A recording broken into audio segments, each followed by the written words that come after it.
উনি খারাপ হয়ে গেছে, এই কারণে উনি বস্তা পচা ফকিন্নি হয়ে গেছে। দোষ আসলে এটাই হয়েছে, উনি বাংলাদেশে 8 বছর পরে আসছে কেন হতে পারে নাই। যখনই উনি বাংলাদেশ পাড়া রাখছে, বাংলাদেশের মানুষ উনার নামে বদনাম করতেছে কেন? কারণ বাংলাদেশের মানুষ তো বদনাম ছাড়া কিছু বুঝেই না। দামাদামি কইরা 5টা বেলি ফুল কিনছে 100 টাকা দিয়া, যারা কন্টেন্ট ক্রিয়েশন করে তারা শুধু জানে কত কষ্ট। আপনারা জানেন 1 মিলিয়ন ভিউতে কত টাকা দেয় এখন? এই জানি টুনটুনির মাথা কইতে একটা আইনা মোহ দইরা জানি কতক্ষণ বয়ান দিছেন। বাংলাদেশের মানুষ বদলাম বাদে আর কিছু করতে জানে না। আপনারা এরকমটা করেন দিকেও আপনাদেরকে নিয়ে মানুষ বদনাম করে, সমালোচনা করে। আবার বলেন ফেসবুক কয়টিয়া দিয়া লাই 1 মিলিয়ন ভিউ হইলে যদি ফেসবুক টিয়া না হই দিত, তাইলে আপনি ভিডিও করেন কে লেগিয়া? আপনিও তো নাটক কম জানেন না। নিজের ফ্যামিলির বদনাম কইয়া অনলাইনে বাইরে লইছেন। আপনাদের মতো কিছু মহিলাদের জন্যই আমাদের কথা বলতে হয়।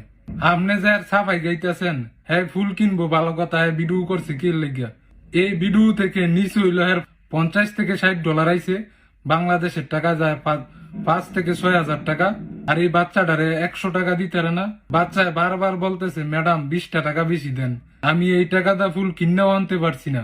তো সে কেমন ছোট লোক, উল্টা বাচ্চার কাছ থেকে ভিক্ষা খুঁজে। আর সেটা নিয়ে মানুষ উচিত কথা কনে আপনাদের গুছির মধ্যে হাত পড়ছে, ফাইজলেমি করে না। আপনি কি ভাবছেন আপনিই ফাঁক না? আপনি জানি কত নাটক বাস।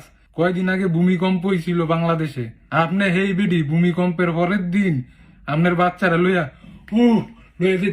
যাইতেছে গা শেষ সব কাভাই লাইতেছে। আপনি তখন ভিডিও করেন ভিউ ব্যবসা করার লাগিয়া। ভূমিকম্প হইলে মানুষের চিন্তা ভাবনা থাকে, আল্লাহর এটা বের পায় না। আর আপনি তো